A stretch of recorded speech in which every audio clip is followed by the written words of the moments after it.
Okay, hey everybody, Jen here with Teacup Tiny Homes, and I'm coming to you today to go over a list so we can decide if you prefer to have a builder build your tiny home or if you prefer to do it yourself, and some great reasons why either of those might be good or bad, pros and cons.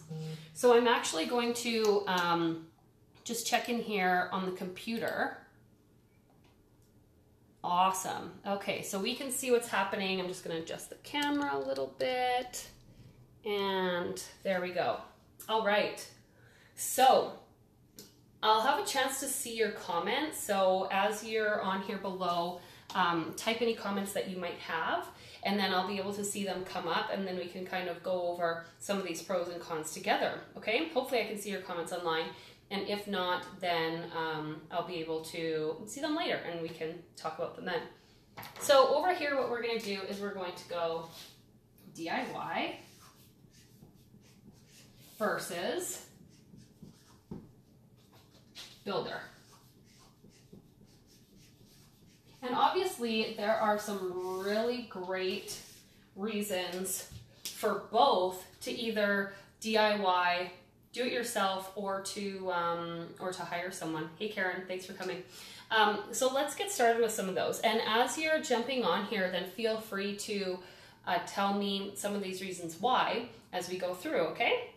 And we're gonna come up with some really great list, so that will help anyone who's thinking about going tiny, possibly doing it themselves, possibly hiring a builder, to really lay out and see some of those pros and cons. And of course, you're gonna have some of your own ideas too that we can add to the list, or you can add to your own list if you're making it. All right, so let's talk about the first one that is probably the biggest thing for do-it-yourselfers is you are going to spend less money. When you don't hire someone, you're definitely going to spend less money. So let's do this in green, because green's my favorite color.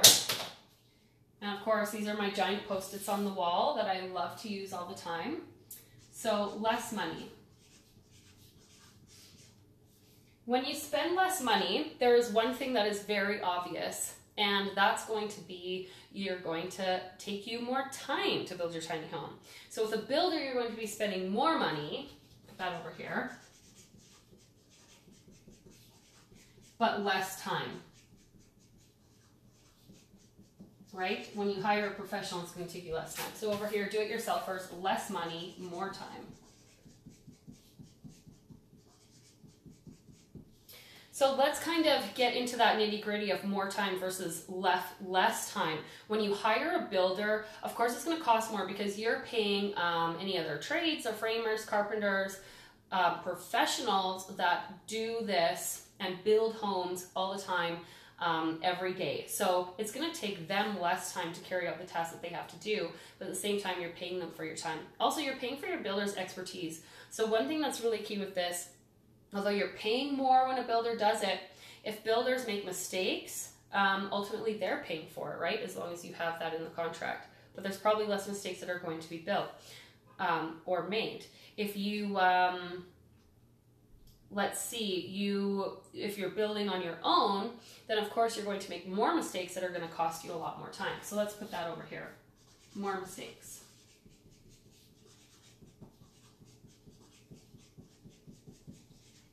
Because you're spending so much time doing it yourself, the chance is that you are going to make way more mistakes, things that you didn't even think about. Let's face it, there was a time when I built my first tiny home too, and there are a lot of things, even as a professional home builder, that I spent my career and my life building homes, also having a little bit of trailer background, also having RV background, hiring trade professionals, we also made a lot of mistakes.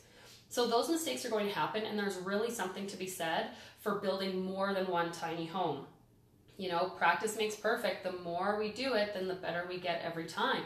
Whereas if you're doing it yourself, you don't have that opportunity to make those mistakes. So when you make those mistakes, you're going to be taking at least double the time you expected. You're going to have to tear it out, whatever you're doing, and then you're going to have to rebuild it. So really you're talking 3 times doing the same thing. And those are just things that's going to happen, right? So that is a great point as well. We usually like to say, or if you think about it this way, whatever you budget and however long you think you're going to be spending building your tiny home on your own, it's probably gonna take you 2 times as long to do that. So double up your time, because it could take you quite a long time. If you're saying you're giving yourself 8 months, give yourself 1.5 years, because that just might be the reality of the situation. All right. So again, more mistakes, but over here you have the professionals that have done it many times, that have experience, of course. Those are pretty obvious ones, right? Heather says, I would so much rather pay someone qualified once to do the job right than do it myself and then have to pay someone else to fix a bad job. That's exactly right, Heather. Thank you. Time is money, and that is just it. Time is money. So if you don't have a job and you want to go through this, if you're just spending your evenings and weekends working on your tiny home, it's going to take you a really long time. So let's talk about some of the positives about doing it yourself. Of course, that is the experience.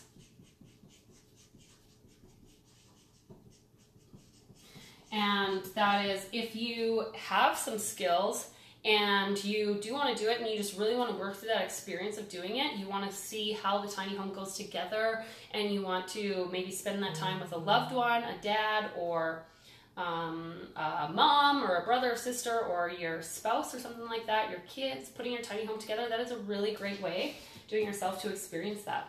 There's something to be said for enjoying the fruits of your labor, right? You labor so hard in getting this tiny house done. It's not always going to be fun. Has anyone done a renovation out there? Put your hand up and tried to facilitate that on your own or with your family. Building houses are tough, so just keep that in mind. It's going to put a lot of pressure on your family, but the reward will be with it. So experience, you can enjoy the fruits of your labor. I'm in Canada here, so I put a U in labor, of course, all the time. Let's see. So let's go into the builder side, of course. The builder side, the builders has the experience, as we talked about, and again, it takes you less time, clearly, and we're looking at the professional side of what they can do. But one of the really great things too is that you know that you're going to get a tiny home that is built properly. Well, let's hope so, right? One thing about hiring a builder, do your due diligence. Research. Research your builder. Make sure that they have their systems in place so that they're building you a quality product. There should be quality control inspections, and they should be really open to sharing that with you when you're doing your research, or telling you about some of their processes. So that is important. And of course, do your research. Make sure that you have a solid contract, and that's something really important as well when you're hiring labor. So research your builder. That is very important. Let's see. Certifications. Sometimes you may need a certification, and which could be like a CSA RV or RVIA certification. What we're finding, you might need that for insurance purposes, or to get financing, or even if you're looking for a place to park. What we're finding too in certain areas, that they're looking for a certified RV or a certified park model or something like that. So doing it yourself, you won't be able to receive that because it is an entire process. You can't just do one-off certified tiny homes. The company themselves has to be certified. So that's something that you want to look for, and that might be something for whether you can or cannot get insurance. Okay?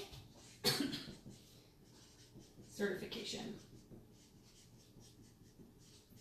which is really great for insurance, financing, etc. Good. Okay, I'm going to try really hard not to cough too much here for you guys, as I'm still getting over the cold. But again, yes, you know that your tiny home is going to be built correctly, so it should be structurally engineered, and they should use their building practices so that you know what's going in that home. Excuse me. They use professionals.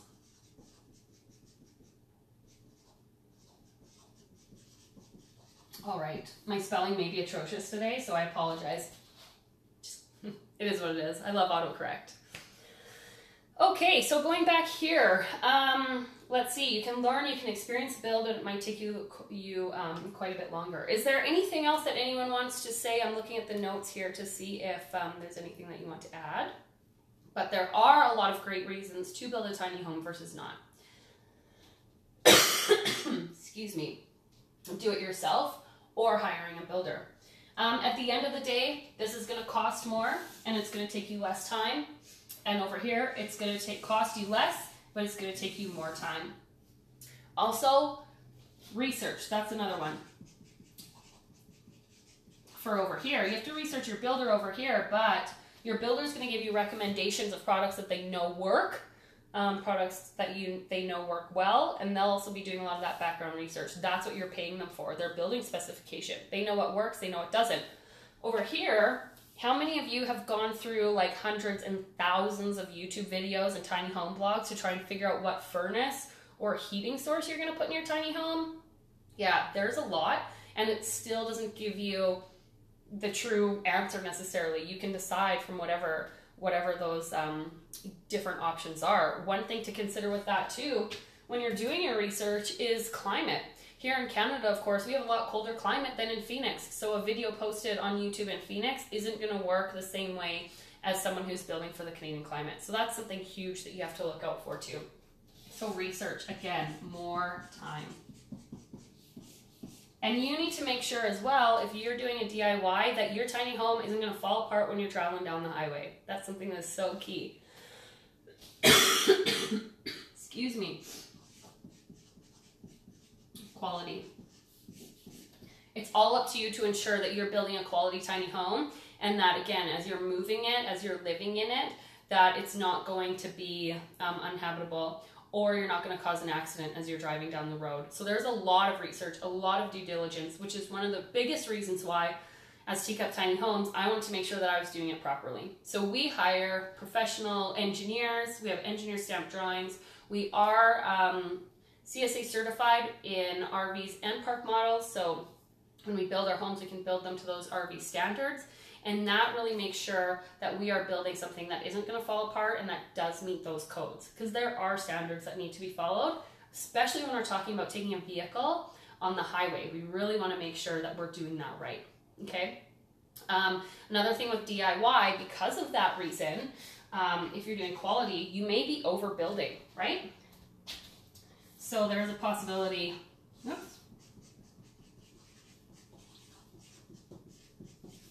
overbuild, because you want to make sure that it doesn't fall apart. You might be overbuilding, and what happens in a tiny home when you're overbuilding is you end up with it weighing a lot more than it needs to. So you have to be really careful on that weight.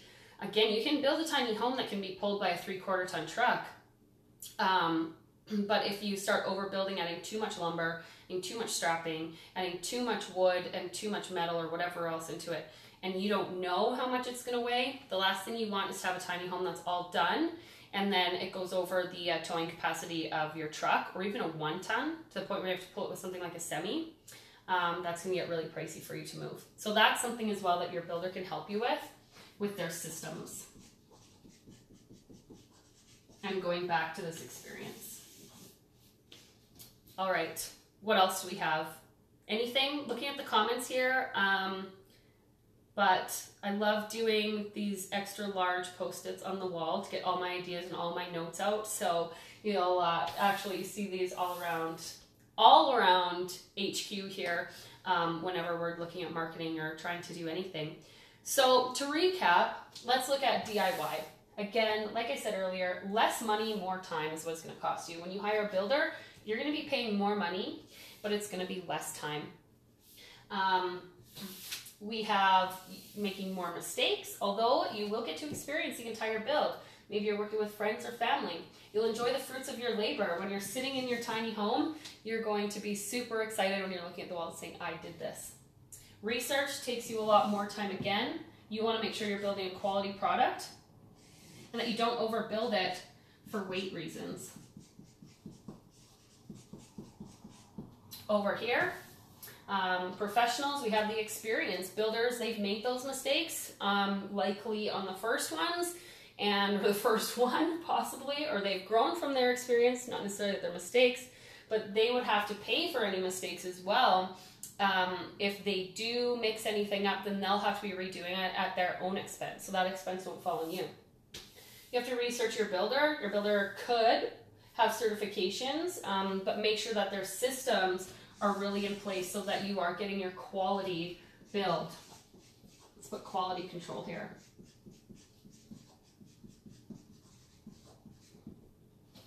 And they use professional trade partners, trades, engineers.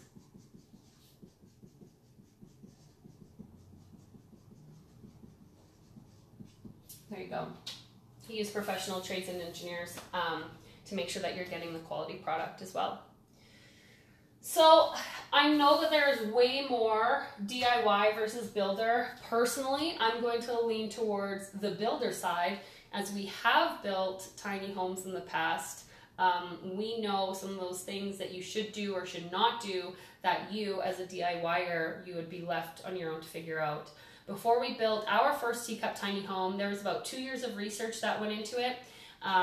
There were mistakes that were made. There were things we had to change and rectify before we came to completion. And even now, we're very, very grateful for our homeowners who send us feedback on their previous builds so that we know on things that we can continue to improve on our future tiny homes. So that's really important as well.